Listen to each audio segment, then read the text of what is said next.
What do you do with that?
It's clear.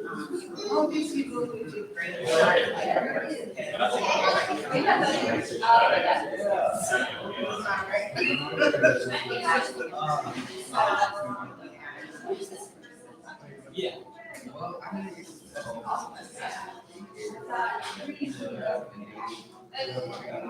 They created a lot.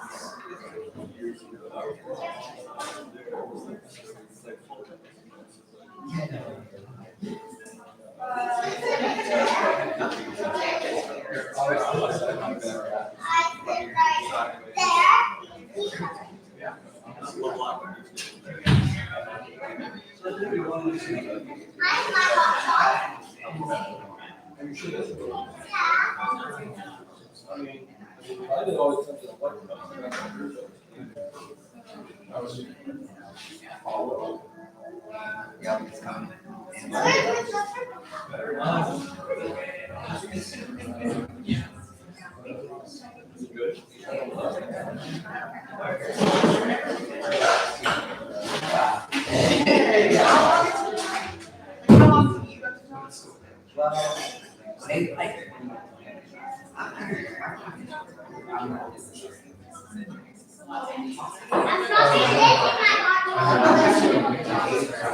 That's what I'm saying.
Hello, everybody.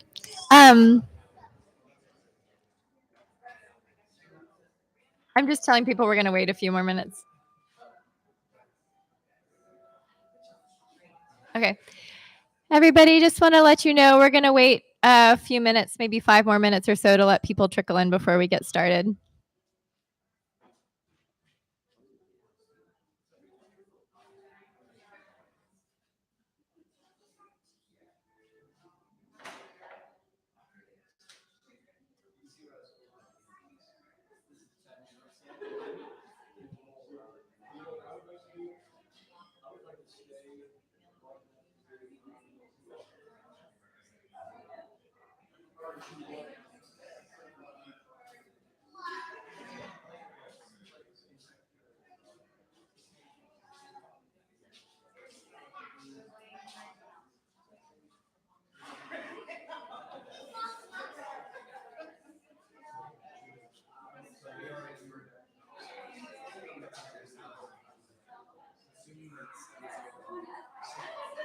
This thing should be active. Okay. Yeah. So Right. just forward and backward. Fabulous. Okay. And then this is a laser. Ooh. I think if you need it, and it's an Just wake almost. people up. It's almost invisible. I hope this is. I don't think I need a Like, laser. it's so small I can as really to be literally- useless. Yeah, that's really small. So anyway, that's Yeah. there. That's there for you. Also, I know I have a lot of slides. I'm gonna get this. I'm gonna be concise. I was thinking through it, and I was like, I think I probably have 5 too many slides. There's nothing in there other than that. There's 2 slides up front, and then there's a slide at the very end. And so whenever you're done, if you just want to go to that end slide, we'll just leave that up. So.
Like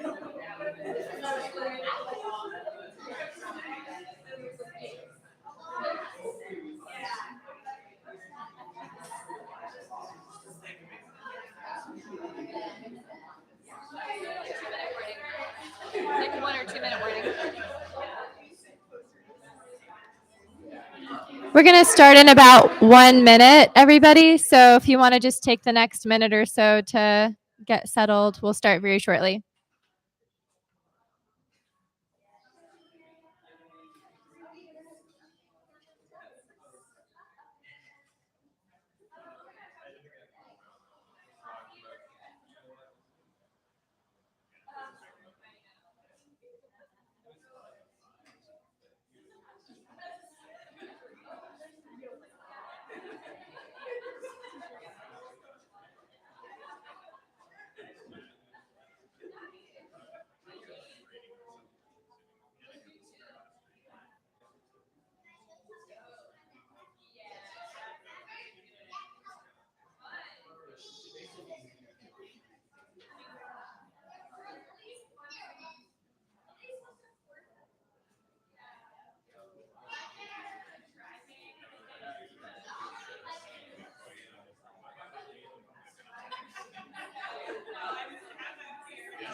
You ready? Okay.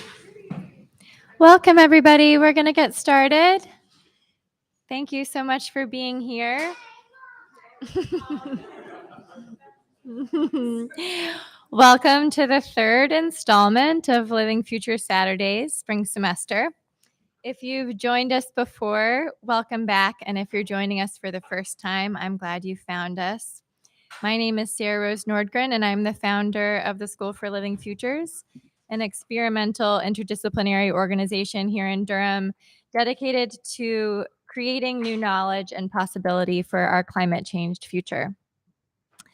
I want to just start in a little bit of a different way today by offering an invocation. Some of you may not know that my first profession is as a poet. And so I wanted to start by speaking a poem into the space. It's by one of my favorite, relatively unknown Scandinavian poets. Her name is Ida Sodergren. And this poem is from 1918, and it's called The Triumph of Existing. What do I fear? I am a part of infinity. I am a portion of a cosmic force, a separate world within a million worlds, a star of the first magnitude, the last to die. The triumph of the living, the triumph of the breathing, the triumph of the existing, the triumph of feeling time flow, glacial through my veins, and hear the silent stream of night and stand atop a mountain in the sun. I walk on sun, I stand on sun, I know nothing but the sun. Time, transformer, time, destroyer, time, enchanter. Do you come with new intrigues, 1,000 schemes to offer me a life as a little seed, as a coiled serpent, as a rock out in the sea. Time, you murderer, be gone from me. The sun fills up my breast with lovely honey to the brim, and she says, someday all stars are bound to die, yet they always shine without dread. So, thank you. Before I move on to introducing our featured speakers today, I wanted to acknowledge that the land on which we gather is the territory of the Eno, Shakori, and Tuscarora peoples. I also wanted to thank all of the people who've helped me make this series possible, especially my wonderful family who have come together in a beautiful way to support me in this vision. My sister Krista, who's here, has been a crucial thought partner, as has my husband Brandon, here running tech. My mother Marie has helped so much with logistics, and my father with cheerleading and childcare. And my son Oliver sings me songs about bravery when I'm nervous. I'm so filled with gratitude. I also wanted to thank my dear friend Robin for managing the welcome table every time, and the wonderful Carrie Elzy, the proprietor of Perfect Lovers. There's Carrie over there, who has been a great supporter of this project and provided this wonderful, fertile space in which we gather. Please silence your devices if you haven't already. I'm realizing that I haven't already, so I'm going to do that right now. And feel free to make this space as comfortable for your body in whatever way you need. If you need to stand up or stretch or move to the side or take a break, we invite you to do so. So since one of the main purposes of this series is to build community and connect with one another, we're going to start before our main presentations with some community building led by my dear sister, Krista Ann, who some of you may know from the old wonderful mothership. Here is Krista.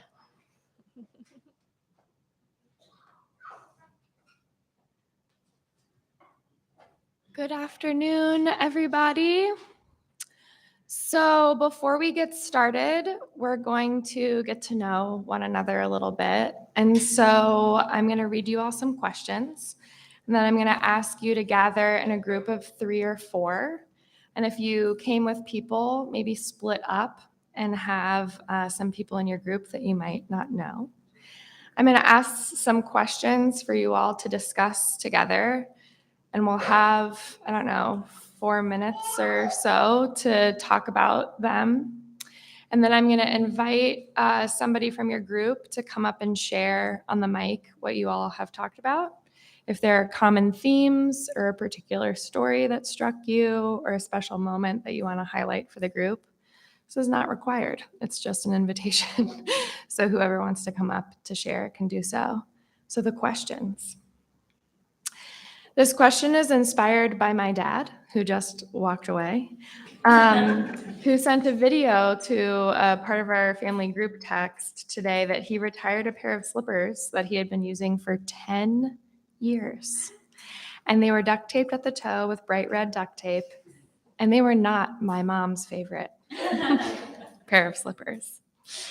So I was thinking about that and some of the themes of our talks today. And I was wondering if you could tell your partner about an item in your life, a car, a special sweater, a kitchen appliance, a mug, with which you've had a really long life. And in that question, think about that, run through your brain, what might that be? What were the qualities of that item or your relationship to it that made it such a long-lasting and sustainable relationship for you?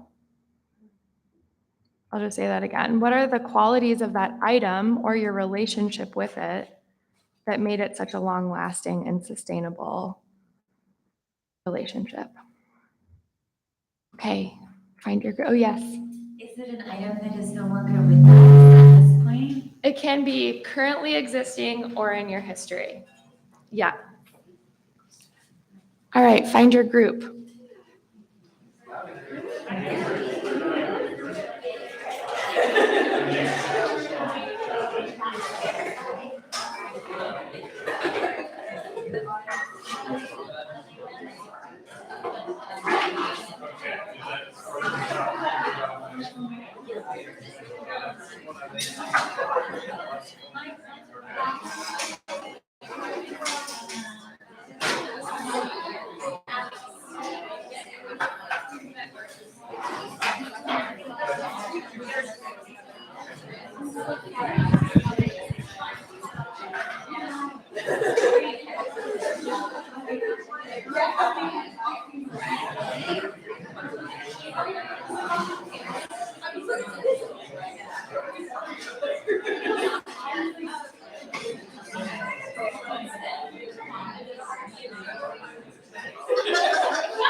Okay, groups and your new friends, finish up your thought.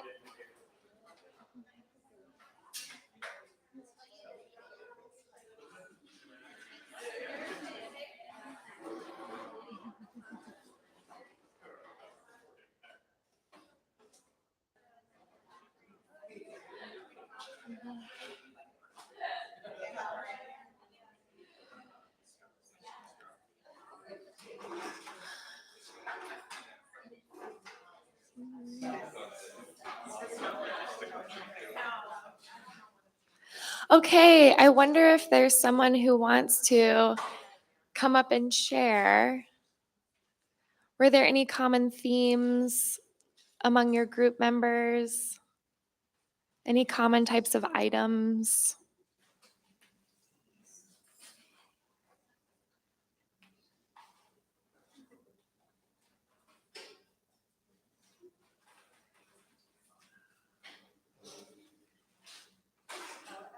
Yeah.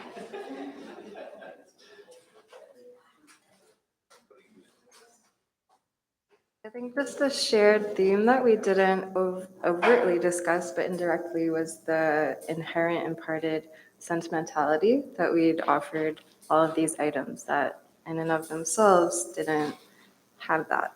And that's part of what made them so alive and kept.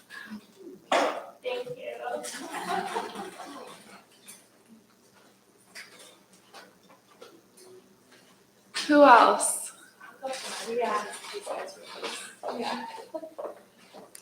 Our group talked about how the items that we most felt attached to seemed like markers in time, like that they were attached to a certain time of life or a certain event or a certain association. And then also we talked about how when you put time into changing something, like repairing it or altering it or adapting it or refurbishing it, that you automatically feel more connected to that thing and less willing to let it go and to put more value into it.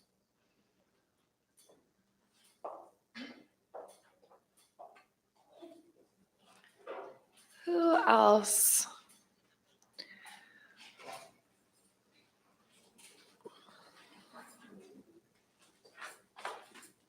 Hello. Common themes: cute, adaptable, functional, stylish, beloved, easeful.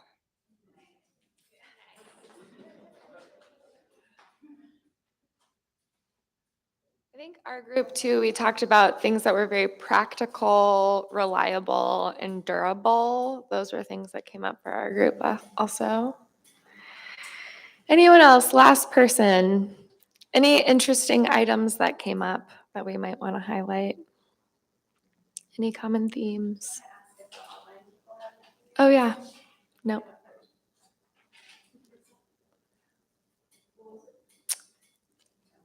They were wondering if any of the online people, yeah. All right. Mine was a dresser. Uh-huh. A dresser. A dresser that I years and years ago painted and put new drawer pulls and stuff on it. And I was saying that now it probably needs another refresh. It doesn't look so great. And the paint is scratched and cats try to climb on it and stuff. But in order to get a new dresser, I would have to change my whole clothing organization system because my clothing organization system is based on that dresser. And so it persists in my life. Who here mentioned cars? Show of hands? Okay. Who here mentioned kitchen appliances or pots and pans? No, just ours. Okay. Okay. Textiles. Okay. Who here? Textiles? All right. Okay. All right. Thank you all.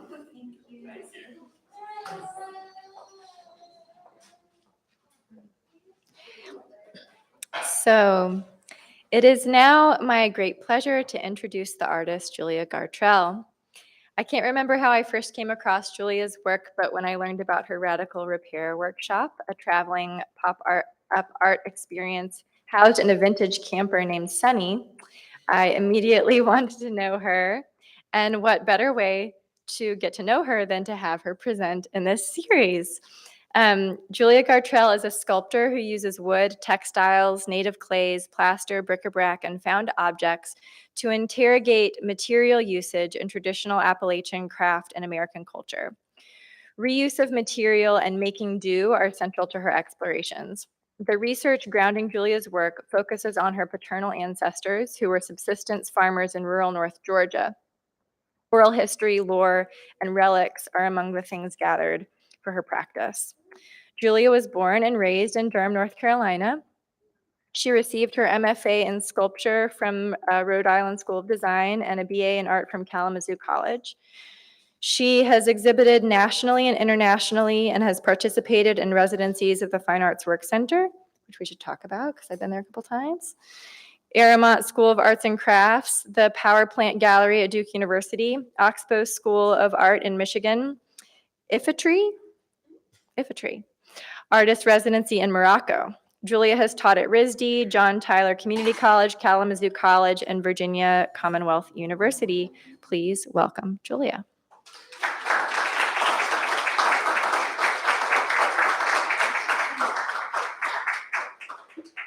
Thank you. Hi, everyone. Actually, Sarah Rose, can you help me?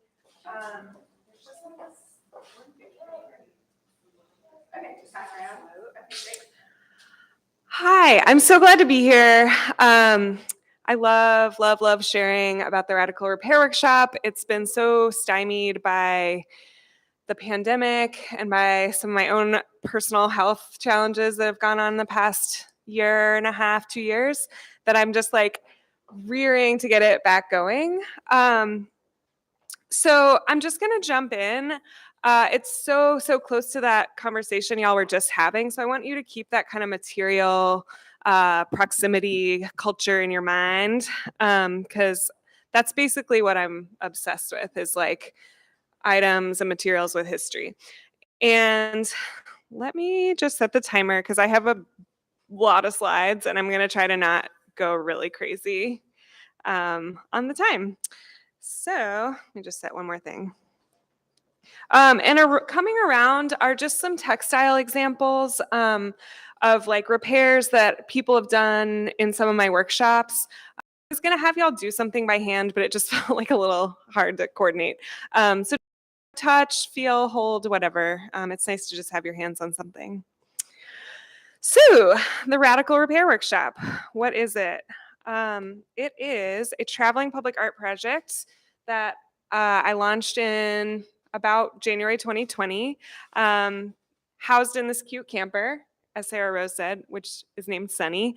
And it stems from my sculptural practice. So it looks at how can we use materials, use the sort of concept of repair to sculptural ends, and what happens when we don't actually know how to fix something back to functionality. What happens when we fix it back to something that's in a different space, sentimentality, whatever. So inside the workshop, I rehabbed this camper, which was like a total disaster. Beck, my partner, was really monumental and essential in that process. But I basically stripped this camper because it was rotting, set up a little workshop space, a library in the sink. On one side, I built a gallery wall. And then the kind of main eating area is for conversations and teaching and sitting and thinking about repair. It also has a lot of junk in it, just stuff that people bring me or that I've accumulated that needs repair or is looking at some aspect of repair. So the beauty of it, actually, Jade photographed me, I think, here when the when the repair workshop was at the Durham station. But one thing that I was focused on when thinking about this public art project, I'll show you a little later. I'm actually like a studio artist, so this is my first big public project, but I really wanted it to be something that could go anywhere, that would be free for participants, with certain exceptions, but that I could just roll up and, open the doors and invite people in and start talking about repair. So I don't know what's going on here. Can y'all hear me? So it's been to the Durham station, it's been to Duke University, it's been as far as Western Carolina University, where I was working last semester. And the idea is that, I can open the doors, people can bring things to work on repairing. I also have repair workshop days where we have a more specific focus, like textiles or ceramics or chairs or really you name it. And people bring things or I provide things that we look at and we talk about their materiality, we talk about their sentimentality, and we fix them. And I say that with quotes because we're not necessarily interested in repairing them perfectly. We're interested in getting the stories out of them. So I love this picture. You can't see it that well, but it's Marshall, who's one of the curators at the Nasher, and he had never sewn, and he came and he had just learned to sew a new, sew up the hole in his pants. And I love that it's reaching, these fancy PhDs who've never sewn, and then also kids and random people, trying to catch the bus. It is literally, my goal is to get everyone in the door. So here's just some shots of different projects that were happening. These both happen to be at Duke. There's darning happening, which a lot of the samples floating around is darning, but that's a technique of weaving over a hole. Typically, you find it on socks and sweaters, but again, we like to kind of go outside of that. So we've done darning on holes in wood and, just looking at, well, there's a hole, why can't I cover it with a nice little tapestry weaving kind of thing. And then some unusual approaches to ceramics repair. So what I really love is when people come and they sort of take the project on themselves. So the sentimental objects that show up really might not be able to be repaired. This woman with the shovel smashing this glass object, that was her idea. She was amazing. She had this thing that belonged to a family member of hers who was no longer living, but it was just a little broken. And she was like, it's just this corner's chipped off. And I feel like if I just glue it together, it's going to look cheesy. And so she eventually came to the conclusion, like, I need to break this down further in order to reunite its meaning. And what she ended up doing was smashing it with a shovel and then smashing another piece of glass that was her mother's, and then like merging these two objects. I don't know why I don't have a final photo of it, but you can just maybe imagine it in your mind's eye. But she really sort of got the essence of like, oh, it's never going to be the same as it was. And for her, it was loaded because it was this family member who is no longer with us. And so I think it was like really cathartic. So that's really one of the goals of the project, is like just to provide the space for people to be wild with their own materials, because we tend to get a little pent up with things that hold a lot of history or meaning or stories of our ancestors or whatnot. So then it's also just a place for fun. These two ladies were just like best buds, and they came and they didn't have a project, and they took on this really wild rocking chair and wove it a whole new bottom and just left like laughing. It was like the cutest thing ever. So some of their approaches are more abstract or decorative or not functional, wall hanging made out of shattered pottery. Sometimes we do. I'm not anti practical repair. I really love practical repair. But sometimes we do it in a way that, maybe we highlight the repair rather than trying to hide it. So this was a quilt that just using old bindings that I had, I rebound, and now it's like a really cute new quilt. Cute new old quilt. Okay, so I'm going to take a step back in time, if you'll come on this journey with me, just through my own art practice a little bit, because again, as my first public art project, it feels important for me to kind of show y'all where it came from, because I've done art my whole life, and I've always loved materials and loved the process of just like doing hands-on things. And so I've always been really dedicated to material culture, just material objects, breaking things down. I grew up like working at the scrap exchange, and I've been in this community that really supports that. I don't know if anybody remembers the old days of Durham School of the Arts, but like the sculpture teacher there was like kind of a hoarder. Love you, Mr. Downing. But like he just like really like spun the reality of like any material can be used for art making.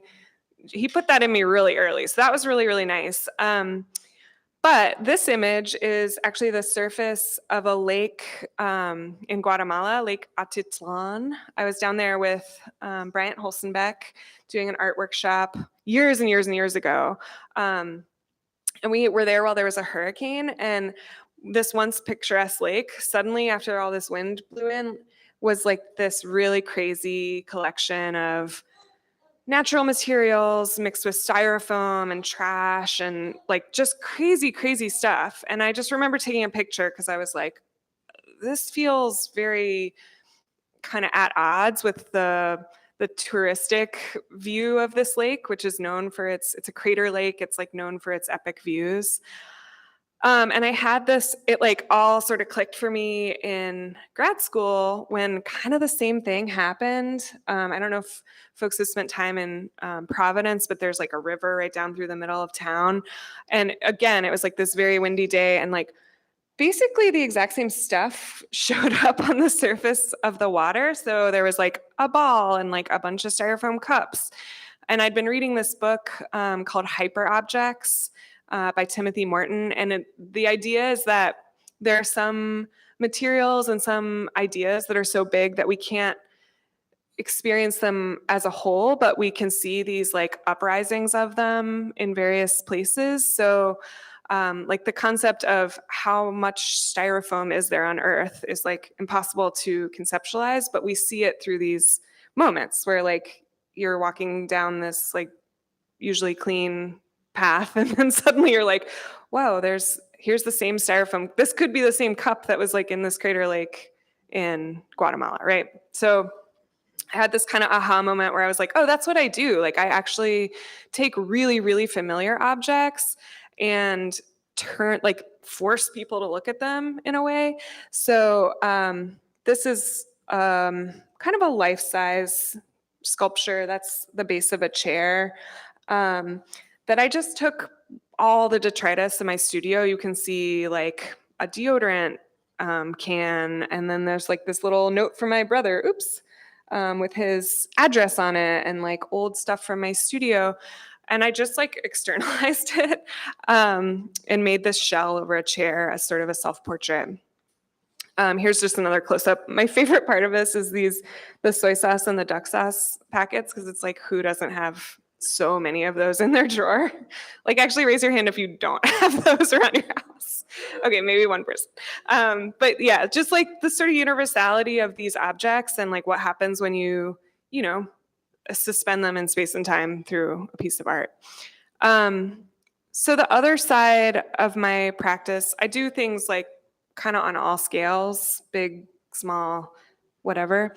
But this was another of the really like grounding moments in my practice, which was looking into some of the creativity from my dad's forebearers, who were super rural North Georgia farmers, and just kind of really truly made do. And so there's all these excellent examples of handcraft in their family. Does anybody recognize what this basket may be made of? It's a very familiar plant. It is a vine. Did I hear? Kudzu, yeah. So I had a great uncle who, in his retirement, he had like pretty severe PTSD from World War II. And so he just like had to stay super busy. And what he ended up doing was harvesting kudzu, which is free, obviously. People were like, please take it. And just making like hundreds and hundreds of baskets. And so I love this like intersection of taking this like very invasive plant that's really, really prevalent in the South that also turns the South into this sculptural landscape, and weaving it into this functional thing to sort of like, distract oneself from the traumas of war. Like, I don't know, that there's like something really beautiful in seeing his handwork there. But the real moment for me was when I turned it over and his base was just like an old piece of 2x4. And the ingenuity of that, and like, let me go back. You would never know. It's like this, really well crafted thing. And then to think that he was also being really creative and just thrifty and making do with what he found to make the object on at all. Felt like this, again, lightning strike moment. So I just started weaving baskets off of like anything. This is a hiking boot I had for like, I don't know, talk about the sentimental object, like 13 years, and hiked until literally I was duct taping it and gluing it together on the trail, and was like, okay, this has got to go. But I wasn't ready to let it go, and I'm trying to not be a hoarder, so I have to like produce something with it. So I just started making these things, and I find, again, my practice is really wide and varied, but whenever I am kind of stuck in my studio practice, I do end up going back to this vessel series and just looking at like, okay, what can I make a vessel with in terms of with what materials I have around. So like clay, cardboard, glue, buttons, plaster, whatever. Some of them have real meaning. This middle one is a cake plate that was my grandmother's that I broke. And then I was like, oh God, I got to make a new cake. So I made this like weird trash cake. They all kind of like, if you asked me what's in each one, I could probably tell you where the stuff came from. So they're both, again, like I'm looking at this universal, but also this down. Okay, enough about that. We're going to go back to radical repair. But that just gives you a sense of like my material brain at work through some of these things. So I always, really even before I started the project, just looked at how people did repair things in the wild, and like the ingenuity that comes out of like needing to get to work and your bumper's fallen off. So my favorite location for these things is always like in a parking lot. I walk around, I'm like, oh, Scotch tape, good one. Like truly, but they become these kind of patchworks, these like, like there's evidence of labor and sort of like necessity. Maybe you don't have the money to fix it up. Maybe you just don't have the time. Maybe you just don't care. But you had to like, get to work or whatever. So I'm always looking at just ways people are doing things. This is like a charcoal chimney thing. Our culture is really, really disposable. People don't take the time to fix things often. So I really appreciate when people do. So I try to take pictures of it, even when they're like total failures, like this smoking pole, or just very temporary, like this jean weaving. So I'm gonna cycle through a few of the things the thing that I've really, really appreciated about the Radical Repair Workshop, and something I could not have predicted, like truly had no idea what I was getting into when I started it, was just how many prongs, like how wide of abyss or opportunity, just like the one idea of repair would open, like how much would like just keep, it's still coming out. Like I still am just constantly like thinking of new ways to look at this project. So I'm going to cycle through just a few different versions of what the Radical Repair Workshop has done. And I should have said this at the front, but if you need to interrupt me and ask a question, like do it. So one project that I did was called Holy Teas. This was right before the pandemic smashed its fists down on tiny spaces that you walk into, such as the camper. But it was a project at Supergraphic, back when Bill Fick had that space in the warehouse or like in the storage units. We pulled the camper inside, and what I did was I asked people to send me their most holy tea, and that could be holy as in most personally meaningful, or holy as in literally full of holes. And I just kind of sent out like a quick, like, hey, I'm doing this thing, and can you send me this and answer a few questions? And I got like dozens and dozens of shirts. I was really interested in looking at them as an object, because they tend to sit at the bottom of your drawer and just like be there for sentimental reasons. But I also was really interested in kind of hearing like, why did you keep this? So everyone sent in like a little blurb about the shirt. This is a poet that I met actually at FOC. So he, of course, like wrote something really beautiful, but I'll read you just a little excerpt. I said, why have you hung onto this shirt? And he said, it's beautiful, it's soft, it has deer, it has a tractor trailer. It was one of my closest friends' most precious teas. Running free is a sailing term where your sheet is all the way out and you're cruising with the wind at your back, letting it carry you. So this applies to the tractor, but also the deer that is imperiled by the tractor. I often feel like a deer imperiled by tractor who still digs tractors.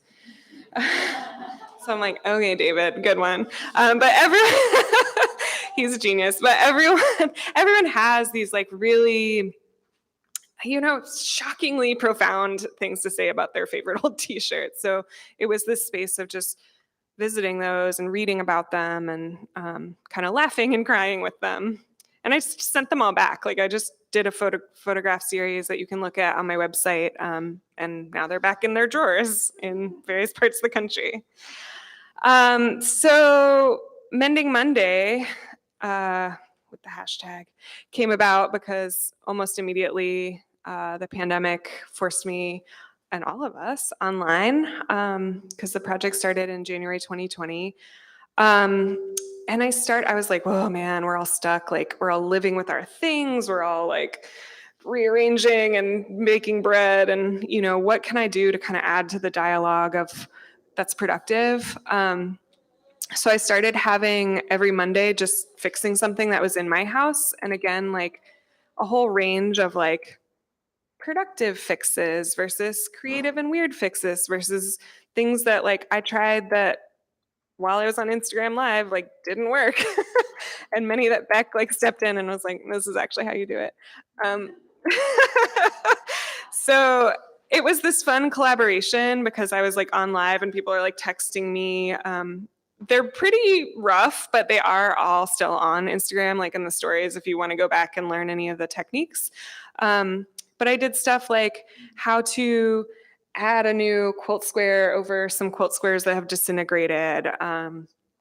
We fixed our car bumper, like we just like had the camera outside, and so it was like a range of things, but it was a really fun way to connect with people and just kind of like do something and provide some skills. And I would always get these messages back kind of a few days later, like, oh, I fixed my sock. And I was like, yeah.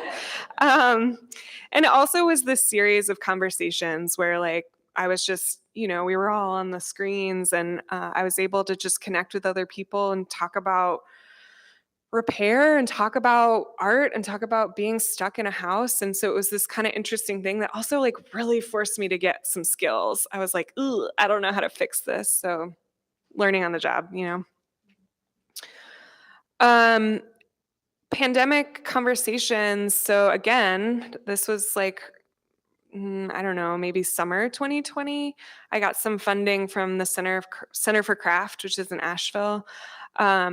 And I proposed a project that, there's Bryant, one of our fellow speakers, but basically looking at, I'll say seniors, people of a certain age who maybe were living in isolation deep in the pandemic, who, I was really interested in like, how's our relationship with our material surrounding changing since we're like really with it for so long.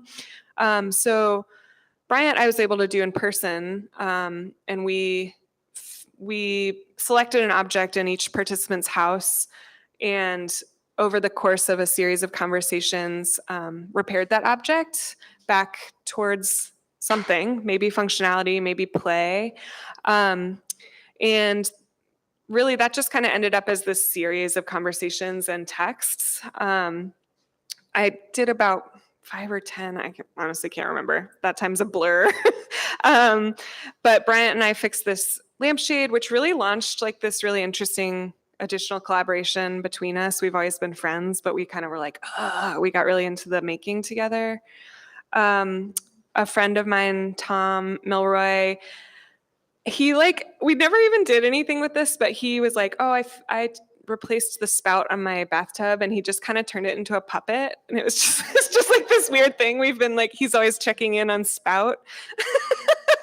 And then I ended up repairing this beautiful bowl he had. And then this woman who I got connected with through a friend, Elnora Spencer, she is this folk artist and singer, amazing woman. She lives in Alabama. So we're like, on Zoom, on phone. We never repaired it, but because she was scared to send it to me and I couldn't travel. But, we had this long conversation about this plaster lion ashtray that was her dad's. And so it was just kind of mining this material culture, mining these conversations through that project. And then really the sort of culminating project I've been doing that I did most recently was this fellowship through the Library of Congress called the Archie Green Fellowship. And again, I said earlier, I'm not against real repair. And I realized I actually needed to sort of zoom back in time and learn more about the folks who are really doing repair. So my collaborator, Katie Clune, and I got this grant to basically interview repair professionals in the state. It was really, really tricky because it was COVID. But we did get our interviews done, and we talked to mostly local people just because travel was so hard, but we did a trip also down to the coast. But we talked to Damon Walker, who's one of the only Black luthiers in existence that he knows of. He repairs all kinds of string instruments. We talked to Jim Peterson, who's a premier wind instrument repairer based in Raleigh. We poked around in the workshop of this real character, Stephen Cash, who's a second or third generation shoe repairer. And we went over to Y&J Furniture and talked to Winfred Daniels, who's like 85, and he's been stripping furniture for 20 years. He had a really interesting life. So all these interviews are now in an archive on the Library of Congress website, and it was this fascinating project because, here I am looking at material culture, looking at how much things break because we make them out of plastic and really cheap materials. And we really got a sense of how, talking to these old timers, like how much worse manufacturing has become. Like truly, I thought that was sort of like, oh yeah, back in the blah, blah, blah, everything was made better. But like, we really heard firsthand, like how much things have changed, how difficult it is to repair cheaply made objects.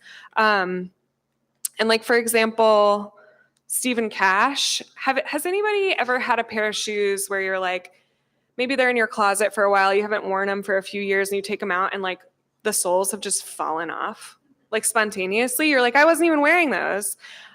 He was telling us that the glues that they use now just have a lifespan. They're like UV sensitive, so if they are near any light for any amount of time, they will just like at about 10 years just fall apart. And he's like, a lot of the things he sees come in to be repaired now, he's like, people could buy a replacement so much cheaper. Most of the fixes he's doing are just based on sentimentality of the original object, like where people wore it or where they got it or any number of things. And I thought that was such an interesting connection because that's basically what I'm interested in, is the sentimentality behind the objects, why we do hang on to like strange broken figurines. And the fact that even like in the professional realm, this is kind of how people are getting, at this point, we just don't have an idea of culture of repair. So those are the types of folks like coming in and getting stuff repaired is like, well, these were my grandma's shoes, so I'm going to fix them.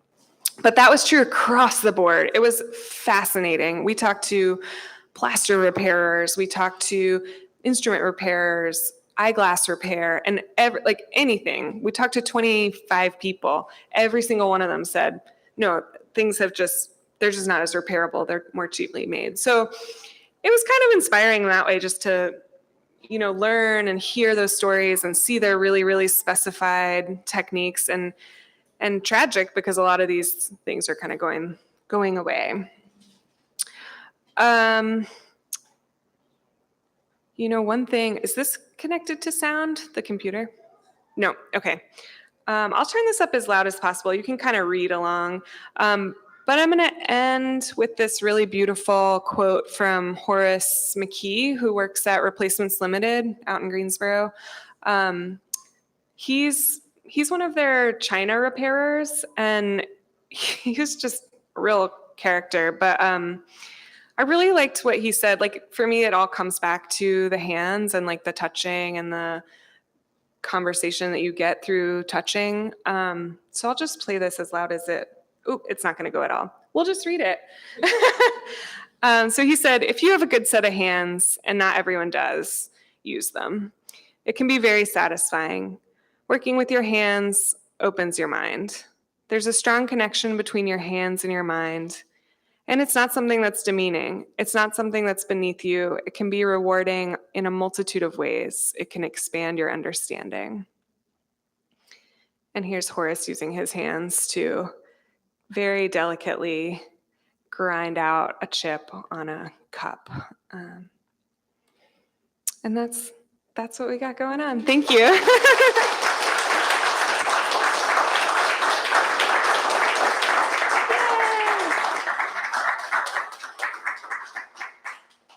Thank you so much, Julia. That was amazing. So now we're going to do, if this is your first time with us, we do a very brief response activity after each presentation called Frames, where it's just an opportunity to kind of highlight or underline something from the presentation that stuck with you or that you want to sort of remember or so like something that you would underline if you had been reading with a pencil. Before we move on to the next one, just so we can stick some things in our mind. And then there'll be an opportunity after Germane's presentation to do a Q&A for both presenters. I would like to start by underlining or framing the moment in Julia's presentation when she was talking about just the fun and the joy that people were experiencing when they were repairing something or trying something new. And oh yes, if please do say something, frame something, underline something, and if you can do it at that microphone so that people on the live stream can hear you. And if you don't want to do that, you can say it and I'll repeat it for you through this microphone.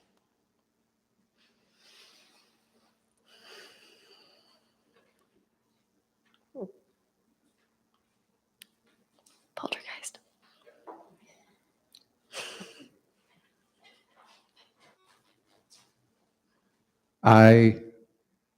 The idea that poorly made things are harder or impossible to repair. I repair stuff, and that's something that is very true and familiar to me, but it's also a sadness that the worse we make things, the more impossible it is to keep them around.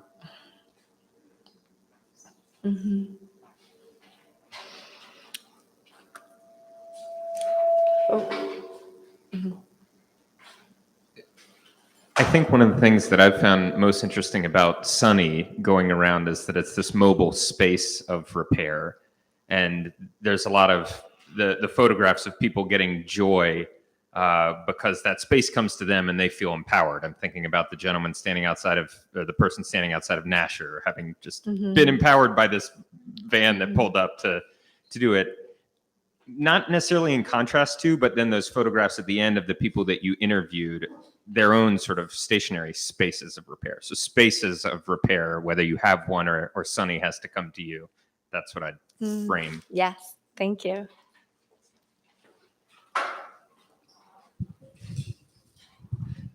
Britta Nordgren, watching online, says, I'm stuck.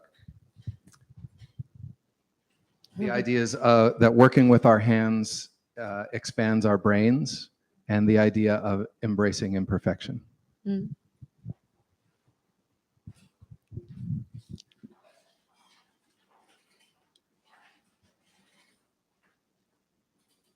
Thank you, Julia. I'm thinking about the generative qualities of repair and how to actively engage in transmutation and offer a new resource to something in need is a spell and has a magic, and that can repair us too, like offer nourishment and resource to us in process and exchange with it.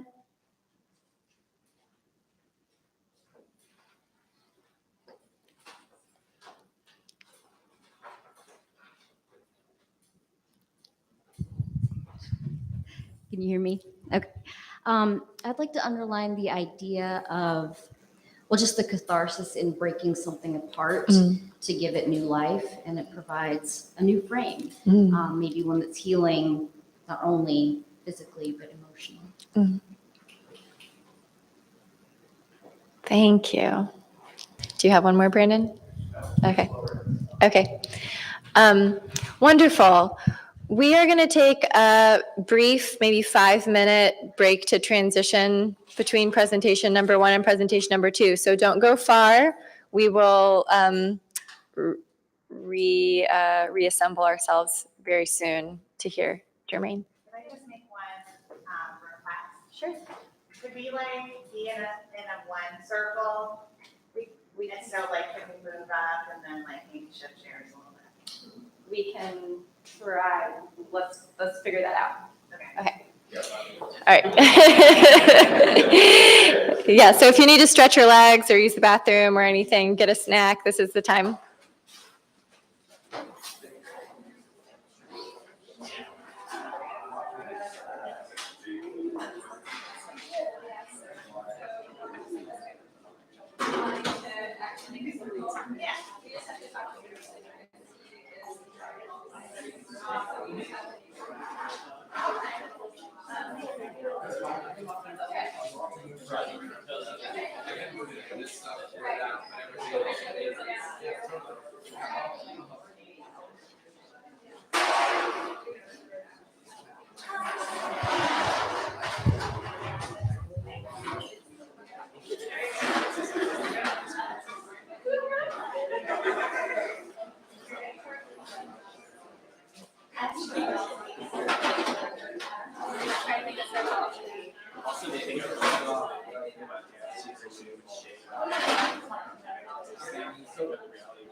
Thank you.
Just gonna tell people to start.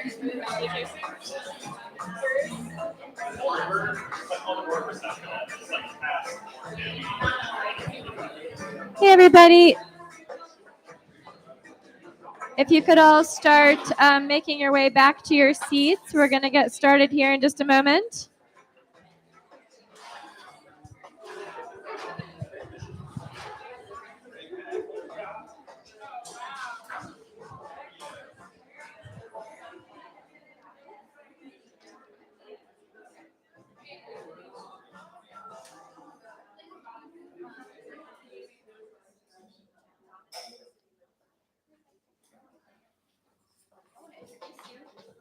Oh, could you just say my name and I don't know, I work at Northstar or something. I mean, sure. That's nice. That's who I am. Sure.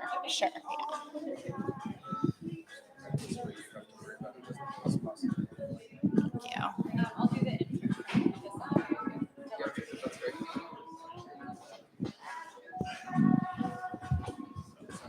Yeah, thank you.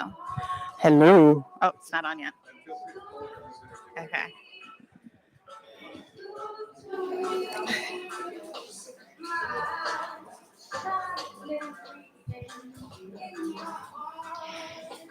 Okay, everyone. I am very excited now to introduce Germane James, who is the executive director of Northstar Church of the Arts, an organization and community space that I admire deeply. It has been a joy to get to know Germane a little bit over the past few weeks. She is honest, compassionate, charming, funny, and works tirelessly to build community and make beautiful things happen in Durham. So I'm very, very grateful to have her here. Thank you. That's so sweet. Hi. Am I supposed to? Is it happening? Can you hear me? Okay. Oh, yeah, that's better. Hi, everybody. Hi. So I am. Oh, I love those shoes. So I wanted us to be in this circle, although I still feel kind of disconnected, being like that, but it's cool. Because I am sort of more of a conversationalist. That's how I do all of the work I do. That's how I have gotten to this point, is through meeting people, getting to know them, understanding their needs, desires, challenges, and try to plug in where I think I can help, or where I know others, where I think that they can help. So I want this to feel a bit more like a conversation than like a talk, because that's just not necessarily within my comfort zone, which it's great. You know, I think if I had more time to push to prepare this, in reality, I could have pushed my comfort zone a bit more. But I'm going to tell you a little bit more about where I'm coming from this year. So I think that it'll get you all kind of acclimated to how I'm showing up in the space for you today. So I'm just going to give you a little bit of background about who I am. Then, because I really am finding myself in this position where I need a bit of comfort, I need rest, I need, frankly, I need a beach and a sun, I need like lots of puppies and like cute little things around me. I created this. It's not really like an altar, but this is sort of what my little area would look like at my house. So I've got my dub music playing, which is what I need to relax. That probably daily I'll put on some kind of instrumental reggae track. And then I've got some nice smelling flowers and a lovely candle and some hydration. There might be other things joining me as well, but we are in public. So this is what we're doing here. So I'm just asking you to kind of join me in this space of comfort. If you all have ever been in Northstar, actually, who has been in Northstar? I would love to know. Okay, so like most of you, that's cool. If you haven't, I mean, open door policy, literally, like from this point on, you can ask Cassie, like my favorite thing to do is to sit in Northstar with the doors open and my music blasting. And my hope is that people will come in and start a conversation and wonder what this space is. So please, you're always welcome. But in Northstar, I think something that has really struck me is that recently with the people who have been coming in, they're like, oh, it just feels great in here. Just feels good. And that's something that's really important to me, like making a space that feels comfy and cozy and welcoming to others. That's something I do a lot at my house. That's something I like to do at the events that I curate. And that's really important to me at what I consider kind of my second home, to be quite honest with you, Northstar. I might spend more time there than I actually do at my home at this present moment. So after I tell you just a bit more about myself, I'd also like to ask you all to join me in just like a little bit of a grounding meditation.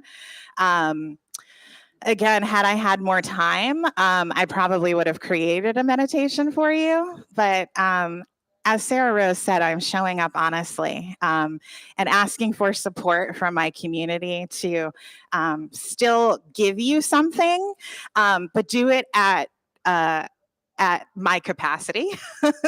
And I know that a lot of us probably kind of function at this place of kind of constantly doing too much. And I know that, you know, this isn't really a new concept. There's, you know, the NAP ministry happening. Trisha has just put out a new manifesto talking about, you know, rest is resistance and how we really need to embrace that. But, you know, reading the book and following everything on Instagram, I just really, like, I'm living that need right now. And so I just want to lift it up because I think a lot of people are grinding hard right now. So I just thought we would kind of have a conversation. I will talk a little bit more about Northstar, and I will talk about some of the sustainable practices that we're doing and some of the amazing artwork and programming that we have. But I would also love to just kind of connect with everyone as community and brainstorm some ways in which we can kind of figure out how to make this renewable energy source for ourselves, as we need to kind of give a lot to other people, give this energy out to other people. And maybe some of us feel so like it's a need, right? Like to me, it feels like such a need to give energy out to others. But like, where do I find that for myself if I'm constantly going at this speed? So, okay, so a little bit about me. I am from New Jersey. Anybody? Okay, tri-state, yes. I don't know. Many people probably find it inspiring. I didn't. So I didn't stay there too long. Oh, Cece. It's auntie. It's okay. And then moved around a little bit, went to college in New York. 9/11 scared me a lot. So I decided I wanted to find the different, like the opposite situation. So I moved up to the top of a mountain in Colorado, did some work in the culinary world and went to school for that.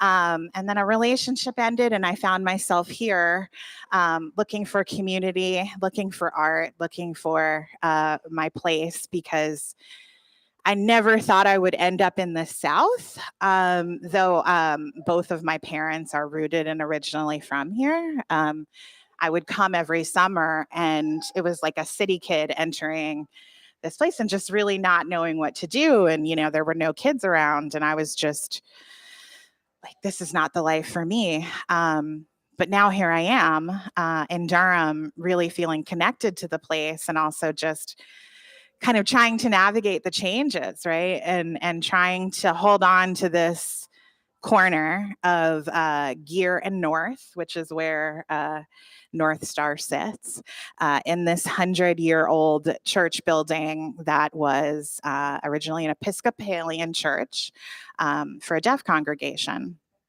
So in about 2017, Nina Freelon and Phil Freelon saw that little area of Durham was kind of at risk for change and change in ways that, would push others out. So they saw this beautiful church building go on the market and they got it, did very minimal renovation. So it looks still really close to what it did 100 years ago. We still even have 4 of the original pews in the building. And so, now we have this beautiful space where we're kind of dealing with the fact that when 2020 rolled around, we closed our doors after having only been open for a year and then having been closed for 2 years and now back open for another year. So we're kind of at this point where we have been closed as long as we've been open. So we're trying to really still pick out what our identity is as an organization. And the way that you do that, I found as a single staff, half-time executive director, is that you have to seek community in which to do that. So that's really how I rely on programming at this time, and how the space, I think, naturally just feels so good and alive is because it's directly influenced, and the programming and the energy is directly influenced by people who really feel inspired by the space and really want to be in there, or feel like certain characteristics of the building are important to whatever the work is that they're creating. And so that's really special to me. So that's just a little bit of background about me, a little history about Northstar.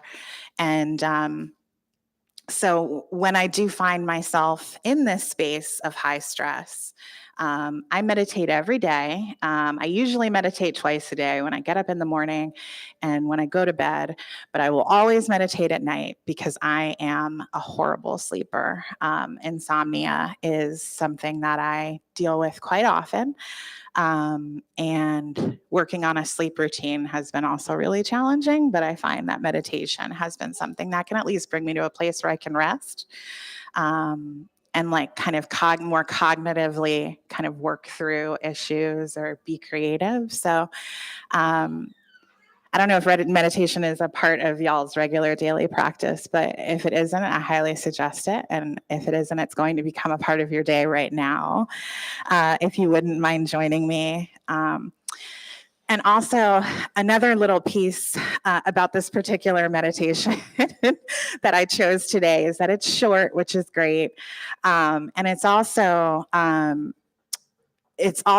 really, what's the word? Appropriate for me, germane to the situation. I was heavily influenced by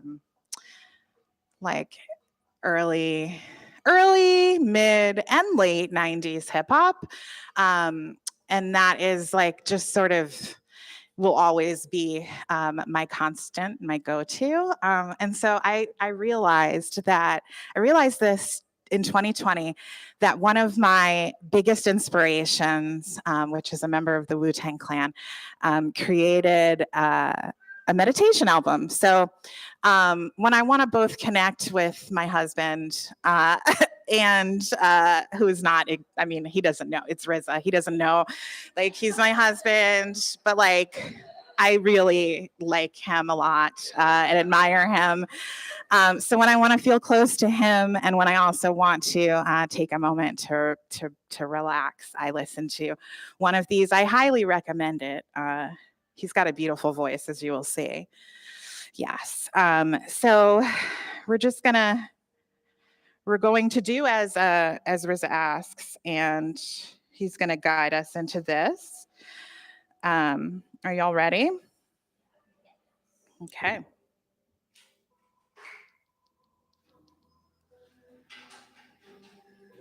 Episode 1, Kill the Noise. Welcome to the exploration.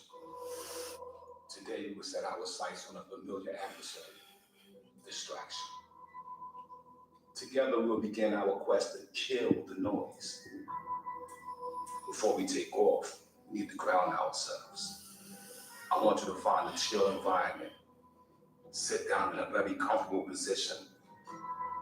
Plant both feet squarely on the ground. Place your hands together or rest them gently on your knees. Now close your eyes. Now we breathe. Inhale through your nose. Slowly out through your mouth. Continue with patience. Match my flow. Feel every inhale. Every exhale. Flow in. Flow out.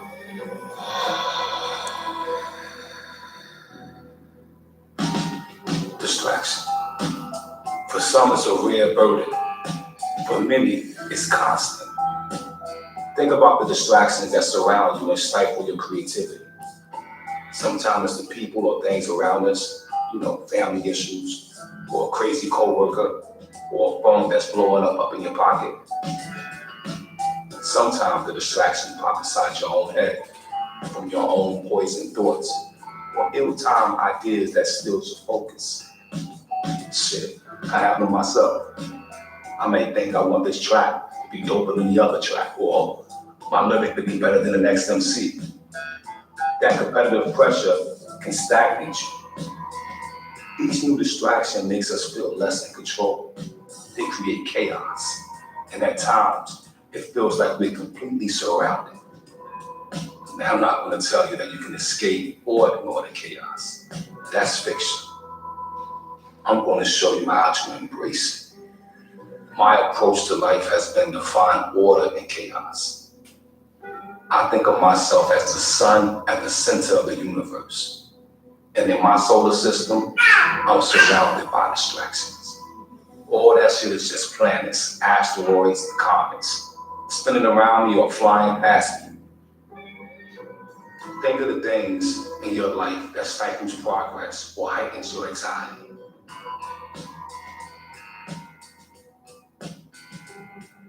Observe what crashes into your orbit. Noise, work drama, negativity. See them all as living planets, asteroids, spiraling towards you. They feel like they have an impact, but remember, you are the sun.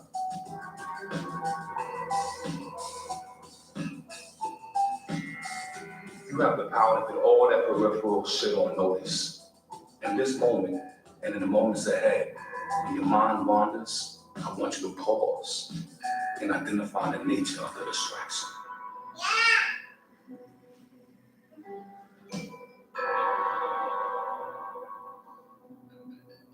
Irritation, anger, humor, curiosity. Recognize each time something enters your orbit. Acknowledge it. Note it. Categorize it. and let it return to its own world.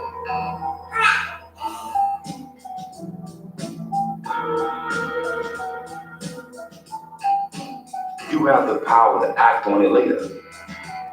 But for now, just take notice. Again, acknowledge the distraction. Note the emotion that it causes. And watch it drift away. Let it be that asteroid that fizzles out, or the planet that floats in the distance.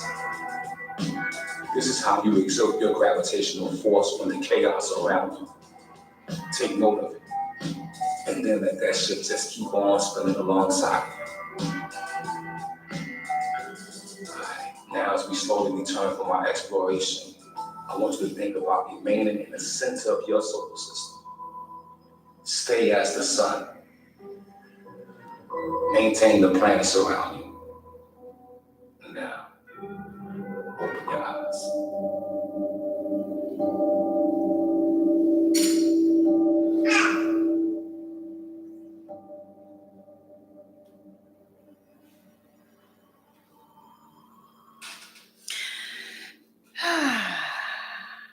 Who knew Wu-Tang could bring us to that space, right? I'm curious to know like what y'all's reaction was to RZA in that meditational moment. Is anyone familiar with RZA? Yeah. Hey, Wu-Tang, it's for the kids. It's for the meditation, you know? Anybody else, any thoughts on that? Anyone want to share? Yeah. I don't have a lot of experience with meditation, mostly the things being like played in yoga classes. Yeah. I feel like there's usually avoidance of some of the words that were used, sort of like he's actually like confronting distractions and things like that. Yeah. I feel like at least what I'm vaguely familiar with is often like peaceful. Don't say the word you're trying not to. Right. This was useful for like identifying. Yeah. I mean, because I think kind of the thing that I've been dealing with a lot recently is that it's really hard to get distraction out of your brain. And the more that you try to do that and be hard on yourself about why you can't get that distraction out of your mind, you're actually not doing yourself any favors, right? So acknowledging it, right? And he chimed in at the right exact moment, I think, in the meditation, but like, what did Cece's screaming at that moment do but make everybody smile and giggle, right? So it was an added distraction, I think, to the practice. So thanks for doing that with me. This is sort of me on my practice of figuring out, like it's going to be a constant journey, I think, of figuring out how do I take care of myself when all I really want to do is be in service to community, which means that I have to work really hard and often do things that makes me have to miss other opportunities or really like take time for myself and my energy. And I know that a lot of us are in the same place. And I feel like that's a grind I'm happy to do right now. But like, how do we do that together, kind of? I think it's a part of the mutual aid discussion. It has a lot to do with what Julia was talking about earlier. It's just like we can all kind of collectively do this work together. So I did want to talk a little bit, though, about Northstar as an entity and some of the things that we do. So I know that a lot of you have actually been in this space, so thank you for that. If you haven't, again, like I said, always welcome.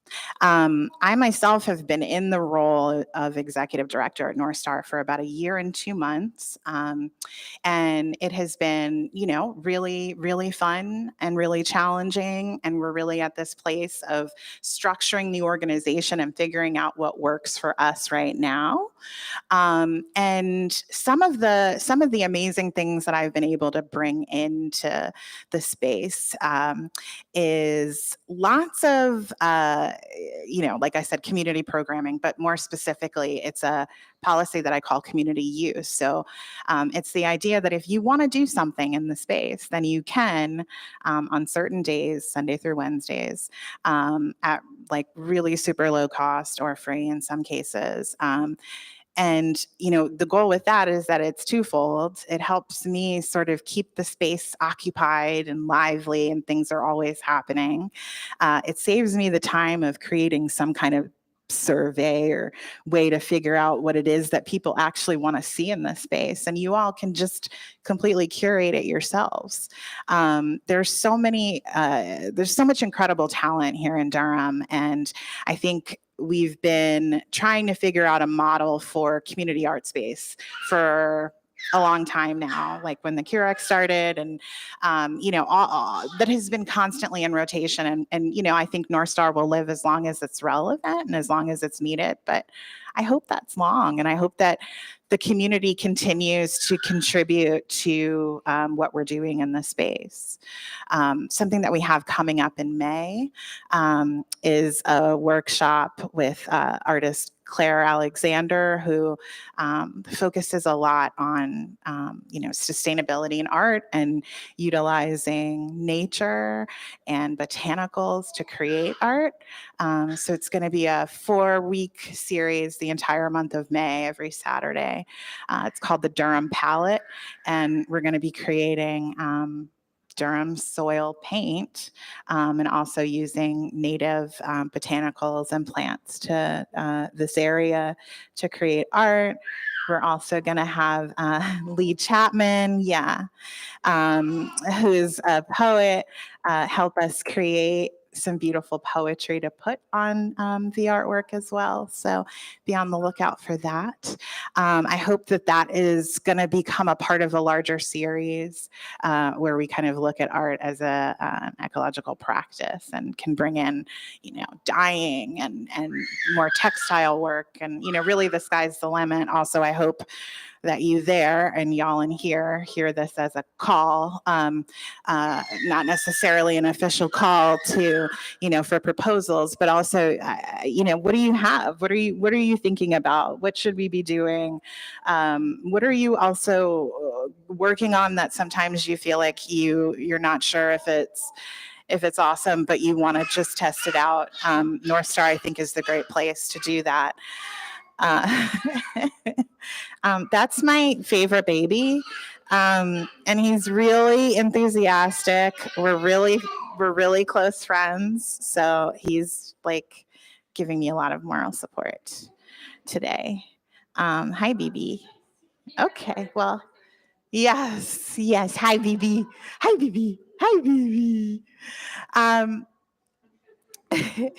Yes, I see you. Let me just make sure I said some of the things that I wanted to say. But while I'm looking at this, I was also kind of wondering, oh, yes. One thing I wanted to share with you all that also kind of can ground a bit more about how I'm showing up in this space. But so all last week, we did a camp for the very first time at Northstar. And it was a camp for 6th to 8th graders, so for middle schoolers, which is a crazy age. I know. They're wild. Yeah. And it is like I've taught younger kids, and I feel like I can understand and engage with high schoolers, but middle school is like a whole nother world to me. And what we were able to do with this camp was really amazing. But I was there as a counselor with one other person for the entire week from 8 to 4:30. And for me, poor timing to say yes to this presentation, but it's real, right? And so it brought up so many things, I think, around my own middle school experience. It brought up a lot about like remembering that time when you're kind of at this place of transitioning between like, youth to adult and like all of those challenges and hormonal things that go on, testing boundaries that they are so good at doing. So I'm here showing up in this space, really hoping that this conversation can get started amongst all of us, because I am asking for this support from you all after just having an emotional time at camp. So with that, I was just I want to open it up to see if anybody has any thoughts, or if maybe the meditation has brought anything up, if anything that I mentioned about our programming at Northstar, my current state of kind of trying to program an organization while keeping it open and functioning, and any of the things that I've brought up, like I would love to hear from you all. Yeah.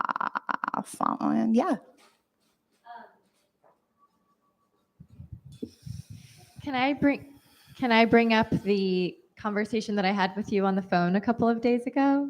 Yeah. Okay.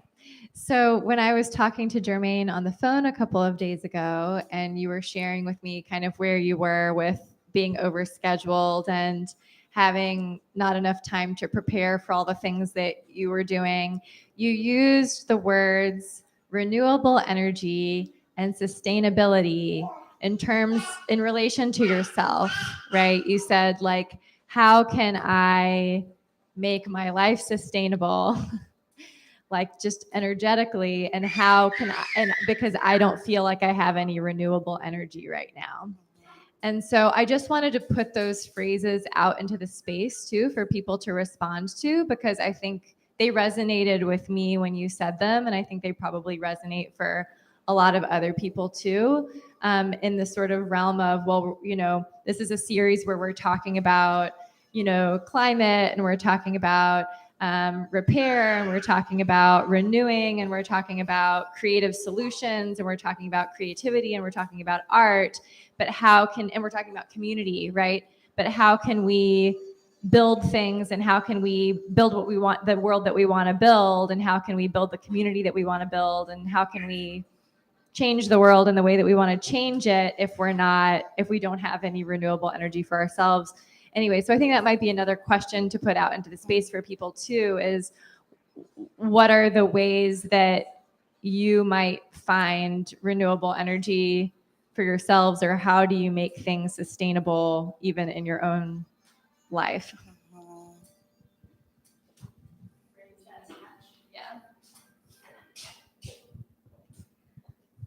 I was thinking about the ways that some of the art earlier that Julia talked about, and in other talks in the series, is about like putting the awareness of trash or use in our face, and us needing to be able to accept that and then turn it into something beautiful. And I was thinking about that with time and energy and the reality of the need to rest. I was late today. I've been sort of a hermit all week. I'm a therapist, and I sometimes have trouble setting my own boundaries or choosing myself first. And I was thinking, well, there's something about having to just accept the reality of the limits of energy, of the stuff that we don't like the way it is, but this is the way that it's become. And to be pretty generous with ourselves and each other about that reality in order to come to the solutions. And that's part of what I was thinking about, and just appreciating how transparent you were being about where you're at, because I think when we do that, there's a lot more available to all of us. Yeah. So thanks. Yeah, absolutely. Thank you for seeing that, because that's like who I'm not is someone who's not going to show up for something that I committed to. But who I am is someone who has to be real and honest about how I'm showing up. And why I'm showing up this way.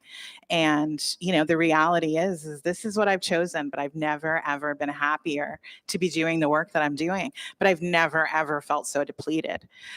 So it's this balance of like, how do I continue feeling so full, right? In all these ways that I never expected, but like like physically, I'm struggling. My back is hurting.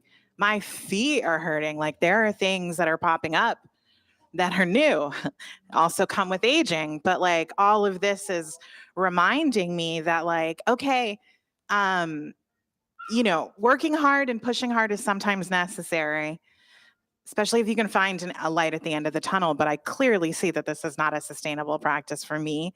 It's not a sustainable practice for the organization. The CARE Act closing and other organizations like it may not be the reason why they closed, but we have to look at the model, right? This model and understand why it's challenging to keep community supported spaces like this open, and what we're asking for the people who are running them and who are, populating them, and those people who are contributing to our healing, right? Like, how are we helping those people as well? I mean, I do feel like I have a really strong support system, like Cassie, for instance, and constantly meeting new people. But it's just a real challenge to also feel like you have to maintain a certain level of consistency in order to keep engagement and motivation from people in the community. So it's just so, it's a hard thing. Am I okay? Can you hear me here? Okay. I mean, I can, but it doesn't sound like it's amplified, but Yeah, it doesn't sound very loud, but that's okay. I love everything you're saying. I totally love that you're leading the Northstar in this direction, because thanks. I've been in Durham through some of what you're talking about, and was part of an arts organization that eventually we realized our model just didn't work. And I'm on an arts committee now for the city, and I feel like I'm just totally tired of achievement.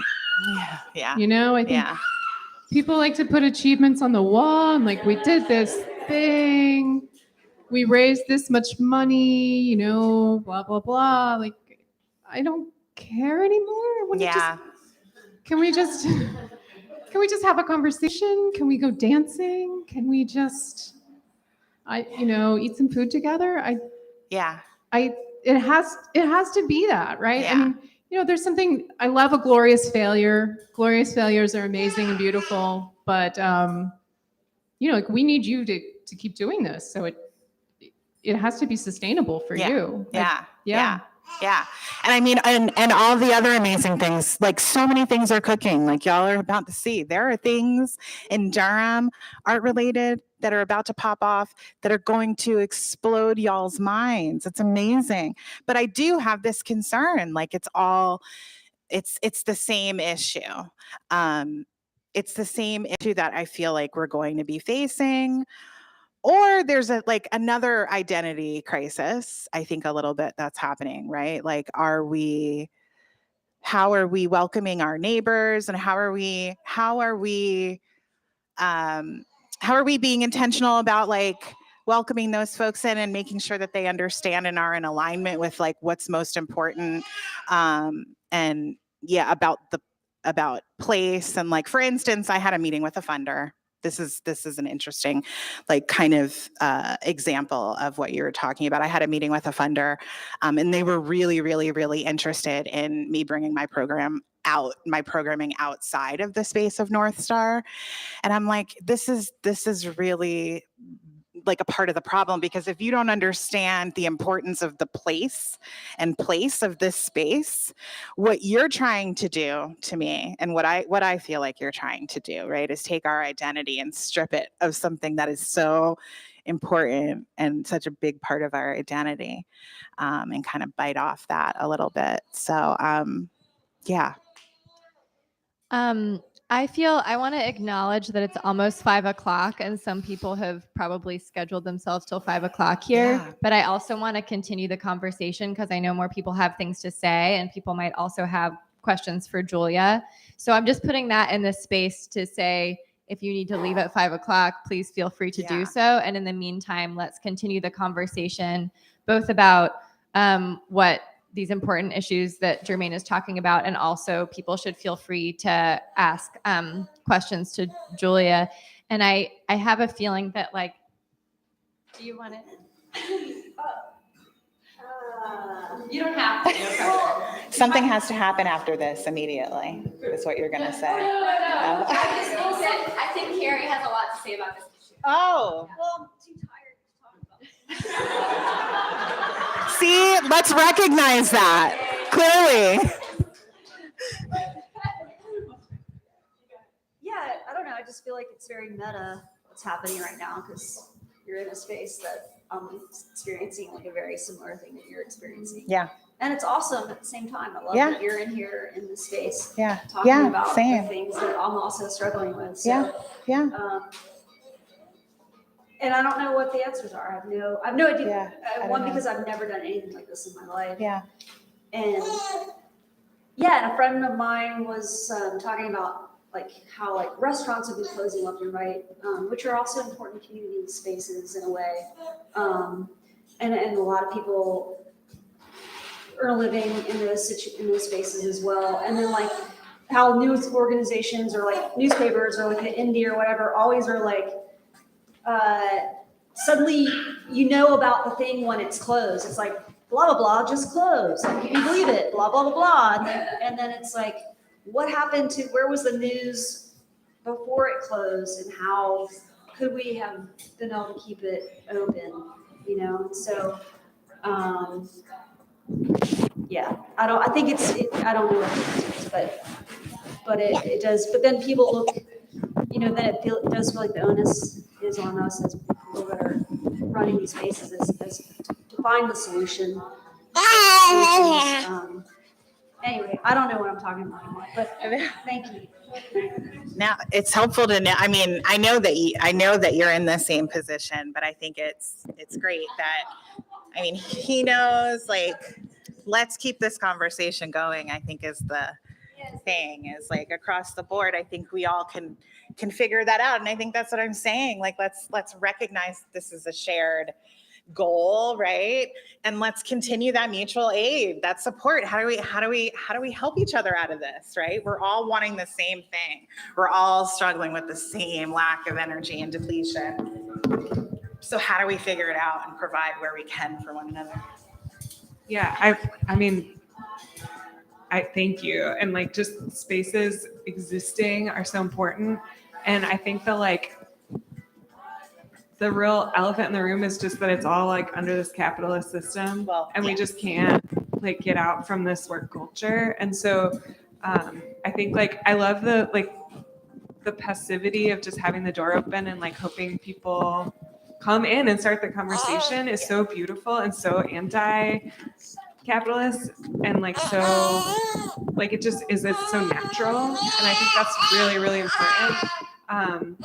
And yeah, just like the lack of like the amount of work that trickles to the creatives is insane. And I think like continuing to push back against that is essential. For sure. So thank you. It's just so cool to hear. Thank you. That's one of my favorite things too, is like just seeing who's gonna come through the door. And there's some kind of Zen, what is it pronounced? Cohen. There's some kind, I don't know who said it, but I had it at the bottom of my email for a long time, that it was put a chair in the middle of the room and see who comes to sit. And that's, so I was resonating with that. I love that sentiment. But yeah. But thank y'all for coming. And there's Yeah, thank you so much for both of your presentations. They've been amazing. And you're doing an incredible job at Northstar. This is my bestie, everybody. I'm so proud of her. She's amazing. But yeah, I also see how badly you need rest, and this conversation resonates with me so much too. And my child is almost 10 months old, and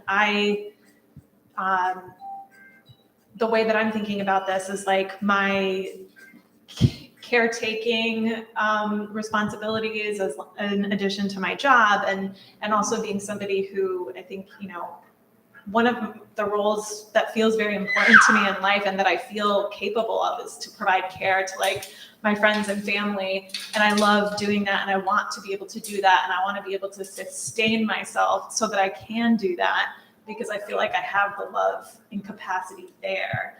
But it's been on my mind a lot recently that like, and there's like, how do I continue to nourish myself when there's just like so much being taken out? And, you know, I was able to advocate for 6 months of parental leave, fully paid, when I had my child, and that was incredible. And it's so inherently anti-capitalist, you know? And when I first started working on that, it felt like, oh, this is impossible. Because that's how we've been conditioned to feel, is that it is impossible to just take care of ourselves. Right. It is impossible to just prioritize caring for the people that we love, our children, our loved ones, our friends, our community, because we need to constantly be producing. Yes. And like right now, I am back at work and I've been feeling okay about that. However, there are a lot of people in my life right now who are in crisis. And what I really want to do is just be able to prioritize caring for them and loving them. And I wish that we could just continuously advocate to have the energy to take care of ourselves and our loved ones. And I think, you know, working on that policy, it allowed me to feel like we can advocate for the things that seem impossible. Yeah, oh, absolutely.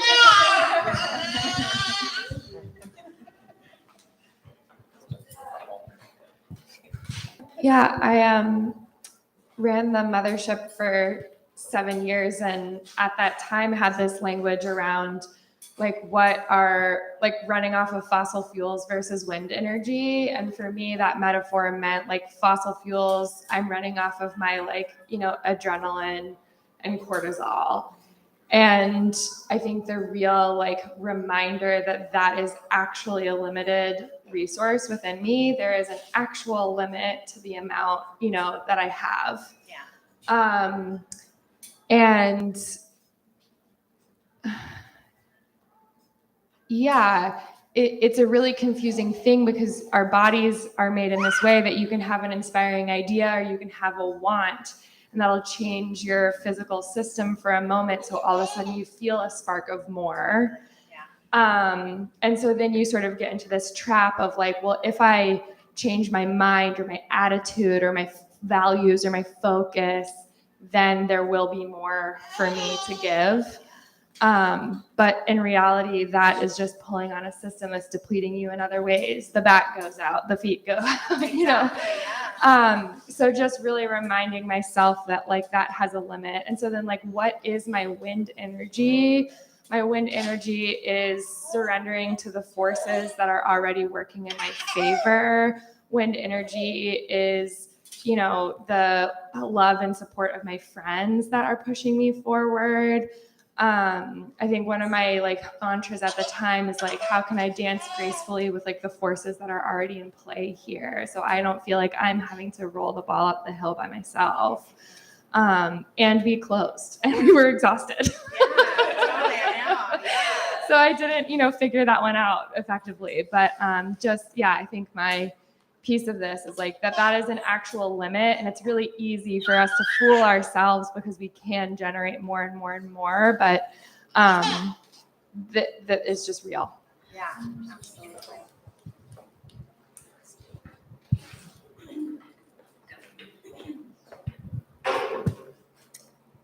Thank you, Sir Rose and Germane and Julia and everyone.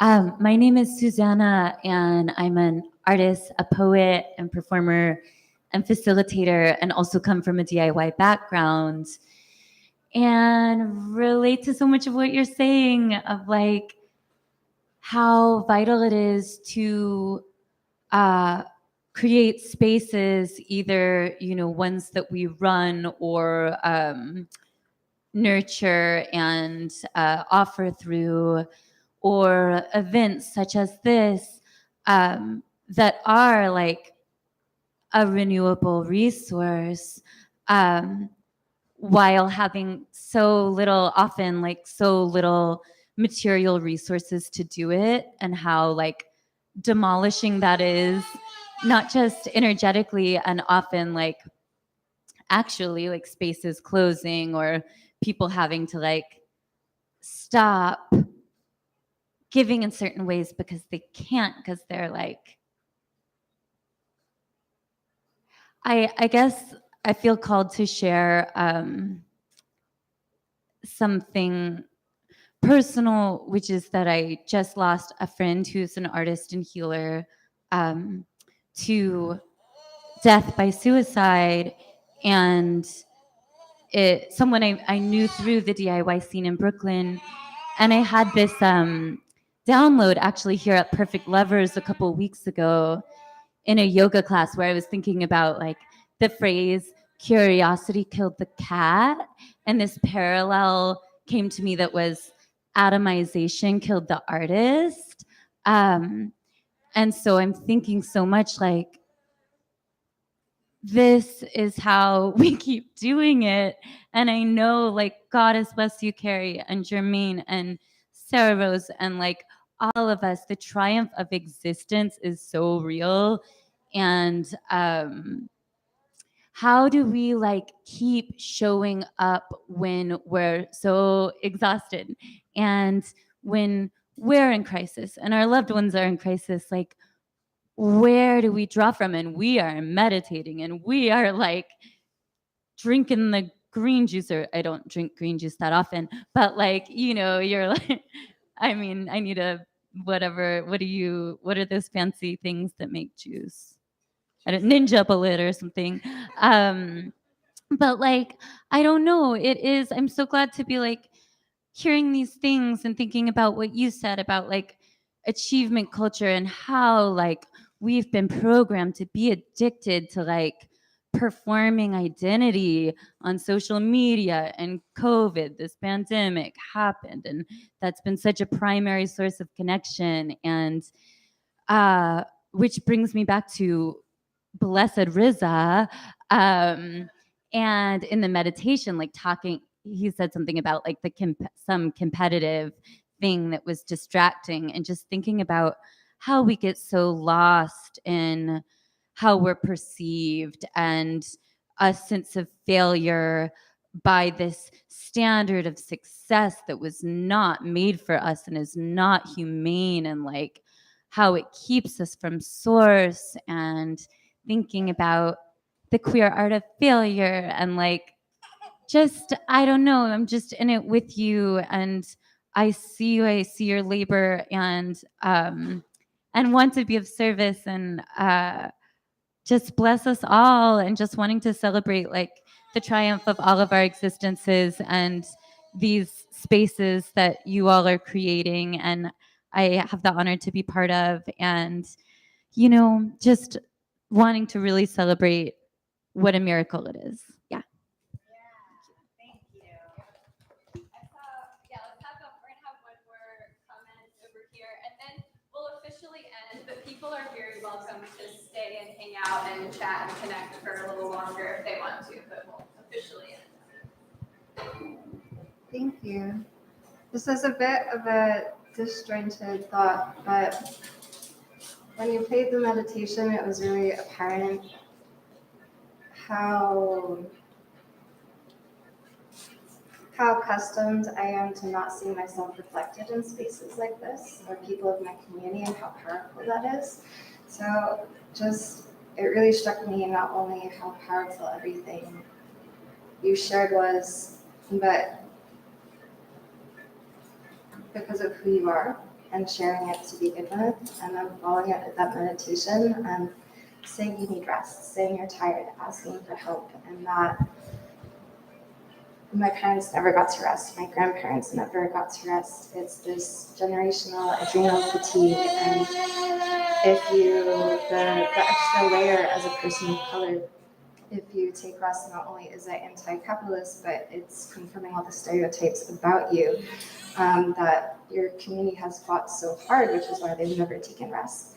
and to not only push back against that, but do so in a way that is in a position of leadership, in a position where you are giving when things can feel so scarce. And especially feedback from communities can be like, you work so hard, keep it to yourself. Keep it to yourself.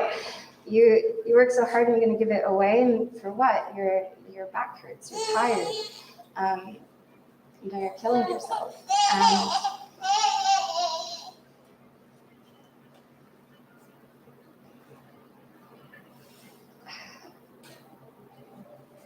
Not to be dramatic, but a bit speechless just how inspirational it is to have you be here in this. There's always a power dynamic with being a speaker, even if you're in a circle. So not only what you're doing, but how you're doing it. And you didn't push yourself to give the dream lecture that you could have. You were within your capacity. And all of that because of who you are, beyond what you're doing, and how important both of those things are. And it's pretty reflective, even like looking in this room, it's just us. Yeah, that was really apparent to me. When I walked in, and I said to Jade, who was here, I don't know if I'm going to be able to do this, because I was expecting to have a bit more, folks of color in this space, because though I don't expect that white folks don't understand the idea of working super hard, the idea of me having to talk about my struggles in that sense in a group of white folks is a real it's hard. So I needed my people there, and that was really helpful to me. So it's helpful for me to know that you recognize that, and I think that there were some things that I intentionally wanted to say that I specifically didn't, because I wasn't feeling the safest. I also felt like I was messing stuff up by changing the flow, so my flow has changed. So thank you for that. That was I needed to hear that. Thank you for being here. There was something I was going to say before, which was more important, but I forgot. But I will tell you when it comes to my head before we leave. But thanks to everybody though for coming and showing up. Please come to Northstar so that we can continue maybe this conversation after an event, or maybe we can have an official conversation like this.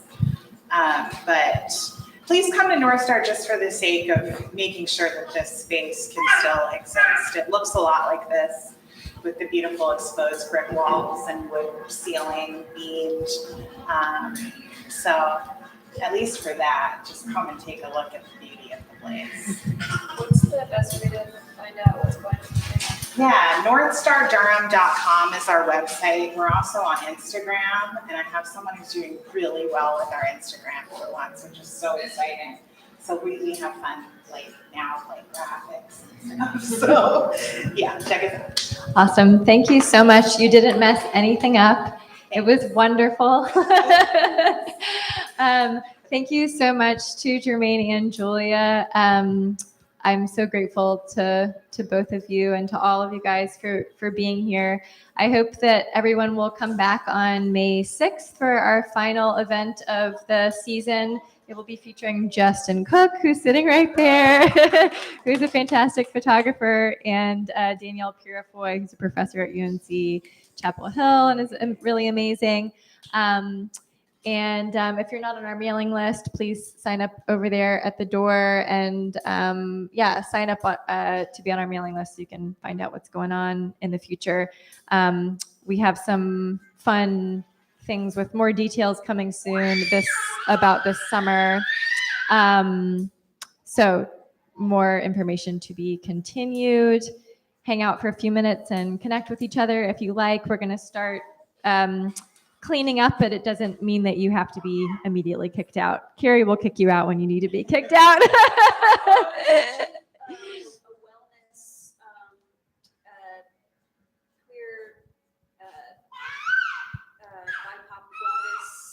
group that's Okay.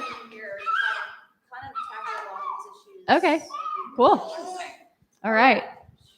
Well, That's happening tonight. okay. Well, let's please have one more round of applause for Julia and Germane.